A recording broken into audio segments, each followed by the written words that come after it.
మార్చి 10వ తేదీన నల్గొండ జిల్లా ఎస్సీ ఎస్టీ కోర్టు సంచలనమైన తీర్పునిచ్చింది. నల్గొండ జిల్లా మిర్యాలగూడలో దళిత యువకుడైన పెరుమాళ్ల ప్రణయ్ని ఆ మిర్యాలగూడలోని అగ్రకుల పెత్తందారుడుగా ఉన్నటువంటి మారుతిరావు అనేటువంటి వైశ్య కులానికి సంబంధించిన వ్యక్తి తన కూతుర్ని ప్రణయ్ ప్రేమ వివాహం చేసుకున్నాడు, కులాంతర ప్రేమ వివాహం చేసుకున్నాడు అనే పేరిట తన పరువు పోయిందనేటువంటి దాంతో 1 కోటి రూపాయలు సుఫారీ ఇచ్చి 2018 సెప్టెంబర్ 14వ తేదీన అత్యంత కిరాతకంగా పట్టబగటిలే తన భార్యను హాస్పిటల్కి వైద్య పరీక్షల రీత్యా తీసుకుపోతున్న సందర్భంలో కిరాతకంగా హత్య గావించడం జరిగింది. ఈ ఘటన పైన 1600 పేజీల ఛార్జ్ షీట్ అయింది. 78 మందిని కోర్టు విచారించింది. సాక్షులుగా ఉన్నటువంటి వాళ్ళను 5.5 సంవత్సరాల కాలం పాటు విచారణ కొనసాగింది. చివరికి తుది ఫలితంగా మార్చి 10వ తేదీన ఈ విచారణ జరుగుతున్న సందర్భంలోనే 2020 సంవత్సరంలో ఒక లాడ్జిలో ఉరివేసుకొని మారుతిరావు అనేటువంటి అగ్రకుల పెత్తందారుడు తనకు తానే ఆత్మహత్య చేసుకోవడం జరిగింది. A2గా ఉన్నటువంటి సుభాష్ శర్మ బీహార్కు చెందినటువంటి కిరాయి హంతకుడు. తను గుజరాత్లో నరేంద్ర మోడీ ముఖ్యమంత్రిగా ఉన్నప్పుడు ఫైనాన్స్ మంత్రిగా ఉన్నటువంటి వ్యక్తిని కిరాతకంగా హత్య చేసినటువంటి హంతకుడు ఆయన మరి కొంతమంది హైదరాబాద్ సంబంధించిన వాళ్ళు, మరి కొంతమంది మిర్యాలగూడకు సంబంధించిన వాళ్ళని కలుపుకొని మొత్తం 8 మంది దీంట్లో నిందితులుగా ఉన్నారు. మొదటి వ్యక్తి ఆత్మహత్య చేసుకోగా రెండో వ్యక్తికి ఉన్నటువంటి సుభాష్ శర్మని తనకు ఉరిశిక్ష విధిస్తూ మిగతా 6గురికి జీవిత ఖైదు విధిస్తూ సంచలనమైనటువంటి తీర్పు రావడం జరిగింది. ఈ తీర్పును కులవివక్ష వ్యతిరేక పోరాట సంఘం KVPS ఆహ్వానిస్తుంది, స్వాగతిస్తుంది. ఆ తీర్పు పట్ల హర్షం వ్యక్తం చేస్తాను. న్యాయస్థానాల్లో న్యాయం మిగిలి ఉంది. అట్టడుగు వర్గాలకి న్యాయస్థానాలు మేలు చేస్తాయి, న్యాయం చేస్తాయి అనేటువంటి నమ్మకాన్ని తీర్పు కలిగించింది. అదేవిధంగా అగ్రకుల పెత్తందారులకి కొరడా జులిపిస్తుంది, వాళ్ళ చెంప చెల్లుము అనేటువంటి తీర్పులు వస్తాయి అనేటువంటిది అది కూడా ఆ సంకేతం కూడా ఈ తీర్పిచ్చింది. వాస్తవంగా ఈ హత్య జరిగిన తర్వాత మనువాదులు, మతోన్మాదులు ఉన్నటువంటి VHP, బజరంగ్ దళ్ లాంటి సంస్థలు మారుతిరావు ఎవరైతే హంతకుడు ఉన్నాడో హంతకుడి తరపున ఆ రోజు 2018లో నల్గొండలో పెద్ద ర్యాలీ పెట్టారు. బాధితుడి తరపున కులవివక్ష వ్యతిరేక పోరాట సంఘం, మరికొన్ని సామాజిక సంఘాలు, వామపక్ష పార్టీలు అనేక ఉద్యమాలు నిర్మిస్తున్న సందర్భంలో హంతకుల తరపున మతోన్మాదులు నిలబడ్డారు. అదేవిధంగా ర్యాలీ కూడా నిర్వహించారు.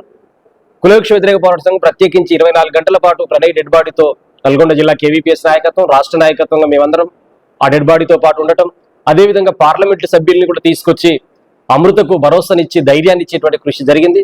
తమిళనాడులో కౌసల్య తన భర్తను నరికి చంపినటువంటి తన అన్నని, తండ్రిని న్యాయస్థానంలో పోరాడి విజయం సాధించిన కౌసల్యని తీసుకొచ్చి కూడా అమృతకు అండగా నిలబెట్టాం. అట్లాంటి అనేక పోరాటాలు నిర్మించిన KVPS ఈ పోరాటం యొక్క విజయాన్ని అందుకున్నది KVPS. అందుకని ఇలాంటి తీర్పులు మరిన్ని రావాలి. అయితే రాష్ట్రంలో 128 కుల దురహంకార హత్యలు జరిగినాయి. ఇటీవల నల్గొండ జిల్లా అనేటువంటిది వామపక్ష ఉద్యమాలకి, అభ్యుదయ ఉద్యమాలకి, ప్రగతిశీల ఉద్యమాలకి కేంద్ర బిందువుగా ఉన్నటువంటి నల్గొండ జిల్లాలో ఆ భావజాలం ఇటీవల కాలంలో కొంచెం సన్నగిల్లి పడిపోయేసరికి ఈ అగ్రకుల దురహంకారులకు రెక్కలొచ్చినట్టు అవుతుంది. అందుకని ఆ జిల్లాలోనే, ఉమ్మడి నల్గొండ జిల్లాలోనే ఎక్కువ కుల దురహంకార హత్యలు కూడా జరుగుతున్నాయి. మనం చూసాం సూర్యాపేటలో వడ్లకొండ కృష్ణ ఆలియాస్ బాలబంటిని అక్కడే ఉన్నటువంటి గౌడ కులానికి సంబంధించిన వ్యక్తులు తనకు చెల్లెలు ప్రేమ వివాహం చేసుకుందని భిక్షమమ్మ అనేటువంటి ఆ పెద్ద మనిషి 6 వయసు దాటినా కూడా మన పరువు పోయింది, దళితుల్ని మాలోని చేసుకున్నది కాబట్టి వారిని చంపి వారి రక్తం కళ్ళజూడాలని చెప్పి తన మనవళ్ళను ఎగేసినటువంటి ఒక కర్కశ మూకలాగా ఆ వృద్ధురాలు ఉంది. ఆమె పిలుపు మేరకి భారత రాజ్యాంగం అమల్లోకి వచ్చినటువంటి గణతంత్ర దినోత్సవం రోజున అత్యంత కిరాతకంగా పిల్లల మర్రి దగ్గర చంపేసి అదేవిధంగా కారు డిక్కీలో కట్టుకొని తీసుకెళ్లి ఆ ముసల్దానికి చూపించినటువంటి పరిస్థితి ఉంది. డెడ్ బాడీని అంత క్రూరంగా చంపినటువంటి పరిస్థితి ఉంది. అలాగే ఈ రాష్ట్రంలో నాగమణి అనేటువంటి ఇబ్రహీంపట్నం దగ్గర నాగమణి అనేటువంటి ఒక గొల్ల కులానికి సంబంధించిన వ్యక్తి ఆ ఊర్లో ఉన్నటువంటి దళిత కులానికి సంబంధించిన, మాల కులానికి సంబంధించిన వ్యక్తిని ప్రేమించింది. పెళ్లి చేసుకున్న తర్వాత తన తోడబిడ్డటువంటి తమ్ముడు పరమేష్, నాగమణి తమ్ముడు పరమేష్ అత్యంత కిరాతకంగా కారుతో ఢీకొట్టి స్కూటీ మీద వెళ్తున్న కానిస్టేబుల్గా ఉన్నటువంటి నాగమణి కిరాతకంగా హత్య చేయడం జరిగింది. ఇట్లాంటి హత్యలు కోకొల్లలుగా జరుగుతున్నాయి. అలాగే నల్గొండ జిల్లాలోనే నేను ఇంతకు చెప్పినట్టు అంబోజీ నరేష్ హత్య జరిగింది అదే జిల్లాలో రామకృష్ణ గౌడ్ హత్య జరిగింది. అంటే ఇట్లాంటి హత్యల పరంపర ఇంకా కొనసాగుతున్నది. వీటన్నిటికీ పులి స్టాప్ పెట్టాలంటే ఇప్పుడు వేసిన ఉరిశిక్షతోటో లేకపోతే జీవిత ఖైదు విధించడం ద్వారా ఆగేది కాదు. దీన్ని ఆపగలగాలి అని చెప్పేసి అంటే మొత్తం పౌర సమాజంలో ఒక చైతన్యం రావాలి. కులం అనేటువంటిది క్యాన్సర్ జబ్బు కంటే, ఎయిడ్స్ జబ్బు కంటే ప్రమాదకరంగా మారింది. ప్రపంచంలో ఏ దేశంలో కులంతో ఈ చర్చ లేదు. కానీ ఈ దేశంలోనే అగ్రకులం, అణగారిన కులం అనేటువంటి తేడాలున్నాయి. శూద్రులుగా ఉన్నటువంటి BC SCల మధ్యలో కులాంతర పెళ్లిలు జరిగిన చంపుకునేటువంటి పరిస్థితులు వస్తున్నాయి. పాలక వర్గాలు హంతకుల తరపున నిలబడుతున్న దుస్థితి కొనసాగుతుంది. బాధితుల తరపున KVPS మరికొన్ని సంఘాలు పనిచేస్తున్నటువంటి పరిస్థితి. అందుకని కులాంతర వివాహం చేసుకున్న వాళ్ళకి ప్రత్యేక రక్షణ చట్టం చేయాలి. వాళ్ళకు ప్రభుత్వ పరంగా రావాల్సిన జీవోల ద్వారా రావాల్సిన లబ్ధి అంతా చేకూర్చాల్సిన అవసరం ఉంది. జీవో నెంబర్ 941 ఉంది. ఆ జీవో ప్రకారంగా ప్రభుత్వ ఉద్యోగాలలో రాయితీలు ఇవ్వాలని ఉంది. దానికి కేరళ ప్రభుత్వం, తమిళనాడు ప్రభుత్వం ఆరోపణలు ఇవ్వడం అనేటువంటి జరిగింది. అట్లాగే తెలంగాణ ప్రభుత్వం కూడా రాయితీలు ఇచ్చేటువంటి విషయంలో ఉద్యోగాలలో రాయితీలు, ఇళ్ల స్థలాలు, ఇండ్లు ఇట్లాంటి అనేకం చేయాల్సిన అవసరం ఉంది. అట్లా ప్రభుత్వం ప్రోత్సహించాలని చెప్పి కోరుతున్నాను. తర్వాత కులాంతర వివాహాన్ని గుర్తించేటప్పుడు కూడా ఒక ఎస్సీ బీసీ అయితేనే కులాంతర పెళ్లిలా చూస్తుంది ప్రభుత్వం. ఇది తప్పు. తాను పుట్టిన కులం కాకుండా వేరే ఏ కులాన్ని పెళ్లి చేసుకున్న కులాంతర వివాహంగా పరిగణించాలి. ప్రభుత్వ తోడ్పాటు ఒక 10 లక్షల రూపాయలు ఇవ్వాలి, ఉద్యోగాల్లో రాయితీలు ఇవ్వాలి, ఇళ్ల స్థలం ఇవ్వాలి, వాళ్ళ పిల్లలకు ఉచితమైనటువంటి చదువు నేర్పాలి. అదేవిధంగా రక్షణ చట్టాన్ని చేయాలి. ఇప్పటికే రాజస్థాన్ అసెంబ్లీ చేసింది, తమిళనాడు అసెంబ్లీ చేసింది, తెలంగాణ ప్రభుత్వం కూడా కులాంతర వివాహితుల రక్షణ చట్టం చేయాలని చెప్పి కోరాము.